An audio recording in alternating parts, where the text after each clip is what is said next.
Hello' বন্ধু বান্ধৱীসকল, নতুন এটা ভিডিঅ'লৈ মই দীপাংকৰ ৰাজবংশীয়ে আপোনালোক সকলোকে স্বাগতম জনাইছোঁ।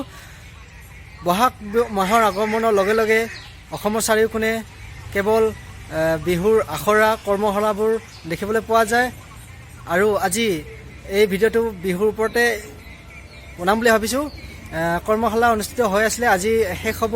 সেয়েহে সমূহ মানে বিহু শিকা যুৱক যুৱতীসকলক প্ৰমাণ পত্ৰবোৰ জ্ঞাপন কৰিব। তো ব্লগ ভিডিঅ'টো আৰম্ভ কৰোঁ। তো মই ফাইনেলি আহি পালোঁ ইয়াতে কৰ্মশালাত, আৰু মোৰ লগত আছে লগৰকেইটা।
প্ৰায় 15দিনীয়া কাৰ্যসূচী লৈ এই কৰ্মশালা অনুষ্ঠিত কৰা হৈছিলে।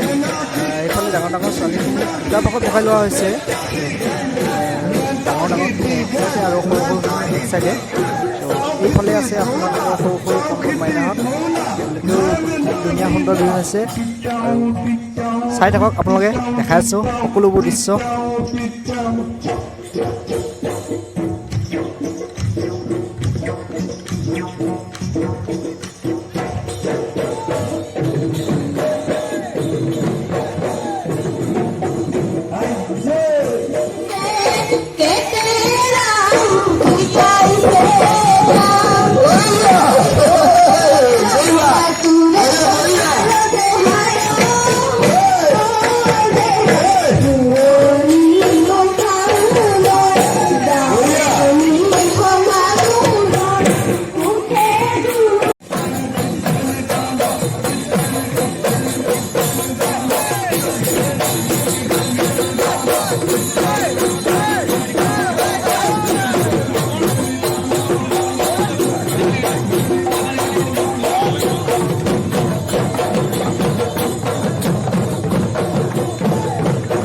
আৰু এইফালে আছে আমাৰ সৰু সৰু ভাইটিয়ে ঢোল বজাই আছে।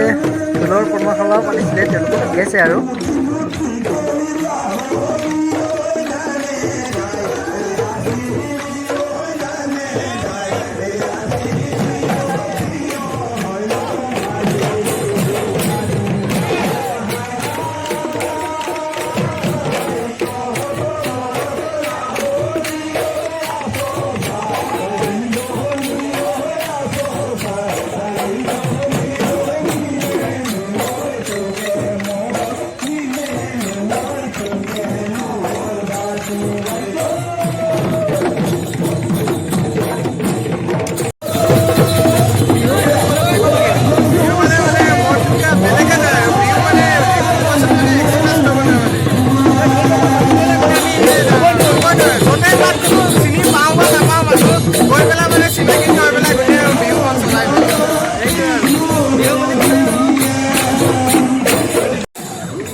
সকলো কৰ্মকৰ্তা একেলগে মিলিজুলি এপাক সুন্দৰ বিহু নাছিলে।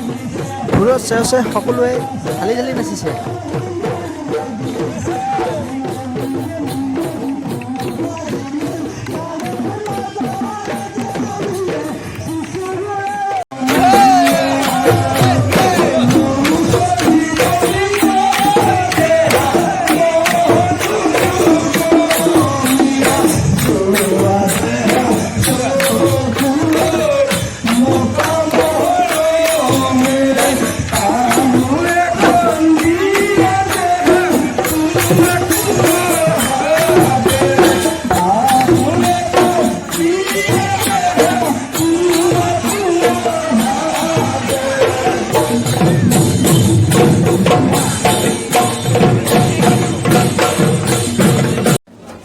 মই গোটেইখিনি আপোনালোকক দেখাই লৈ আমি এতিয়া বহি আছোঁ ইয়াতে নমস্কাৰ